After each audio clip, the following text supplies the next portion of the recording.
Perkenalkan, nama saya Samuel Yehuda Sinaga dari kelas D3TT 4301.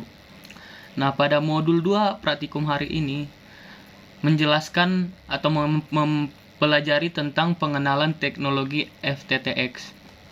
Nah, jadi praktikan dituntut mampu mengetahui dan memahami teknologi FTTX. Yang kedua, mengenal perangkat-perangkat jaringan FTTH. Dan yang ketiga, mampu memahami arsitektur jaringan FTTH.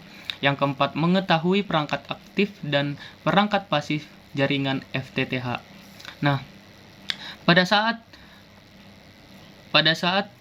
asisten praktikum menyampaikan materi tentang pengenalan teknologi FTTX, jadi FTTX tersebut adalah Fiber to the X yang jaringan ke rumah-rumah didominasi oleh fixed wire LAN yang menggunakan tembaga. Penggunaan tembaga ini sendiri dianggap memiliki kekurangan karena tidak dapat memberikan bandwidth yang tinggi apabila dibandingkan dengan fiber optik. Karena kekurangan tersebut, teknologi mulai beralih ke penggunaan fiber optik agar diperoleh bandwidth yang lebih tinggi. Nah, kalau FTTX itu sendiri merupakan istilah umum yang sering digunakan untuk beberapa arsitektur jaringan fiber optik dalam dunia telekomunikasi. Dan FTTX ini mempunyai arsitektur bermacam-macam. Yang pertama ada FTTH, yaitu Fiber to Home, yang merupakan arsitektur di mana jaringan kabel fiber optik didistribusikan sampai ke rumah atau ke ruangan letak terminal berada.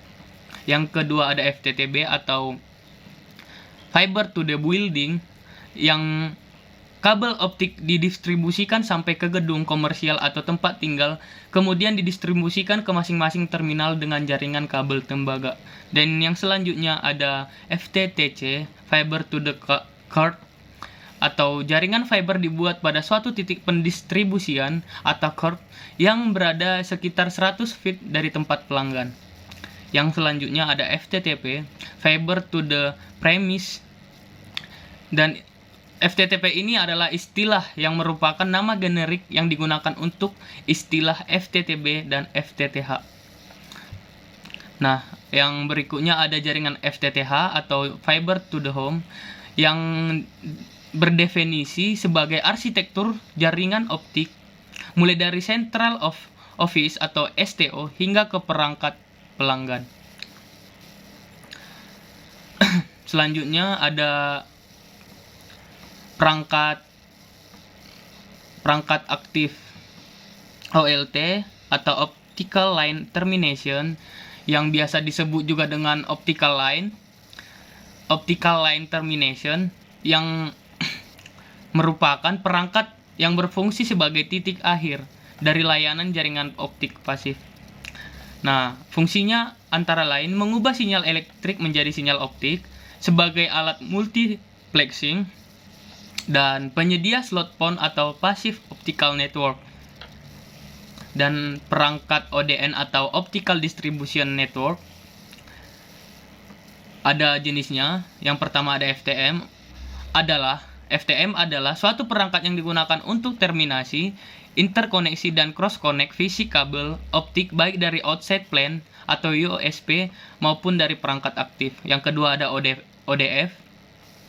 ODF adalah perangkat yang masih bagian dari FTM di mana berupa frame tertutup dengan struktur mekanik berupa rak atau shelf.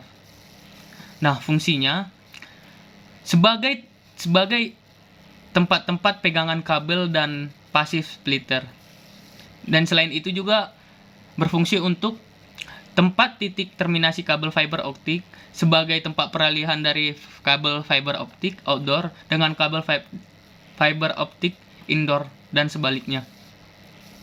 Nah, ada FTB juga yang sering disebut dengan panel berbentuk modul dan tersusun dari beberapa subpanel yang berisi susunan konektor adaptor SC atau UPC.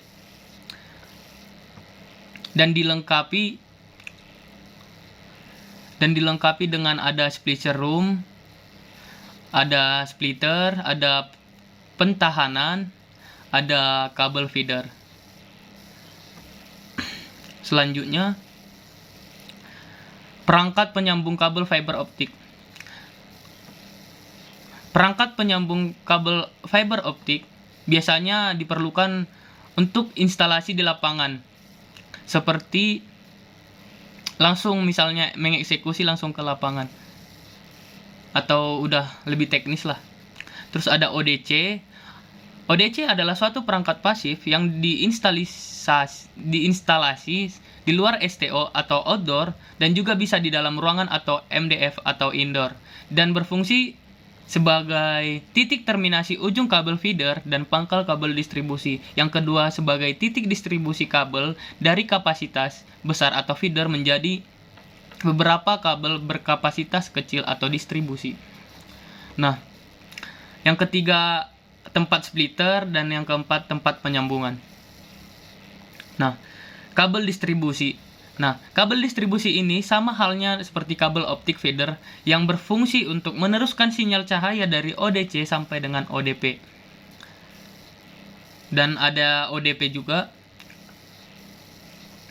ODP merupakan perangkat pasif yang diinstalasi di luar STO atau outdoor, dan juga bisa di dalam ruangan atau indoor, yang mempunyai fungsi sebagai berikut. Yang pertama, sebagai titik terminasi kabel distribusi dan titik tambat awal atau pangkal kabel penanggal atau drop. Yang kedua sebagai titik distribusi kabel menjadi beberapa saluran penanggal atau drop. Yang ketiga tempat splitter, dan yang keempat tempat penyambungan. Sehingga ODP ini harus dilengkapi dengan ruang untuk splitting atau ruang untuk splitter dan sistem pertahanan. Dan kapasitas ODP juga ada bermacam-macam, seperti yang pertama kapasitas 8 port, ada yang 12 port, 16 port, 24 port, dan yang terakhir ada yang 48 port. Dan splitter adalah perangkat pasif pada link komunikasi serat optik yang digunakan untuk membagi sinyal optik dari suatu sumber ke beberapa saluran lainnya.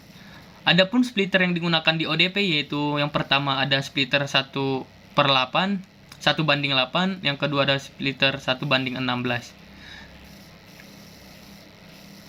Nah, ada anchoring optik.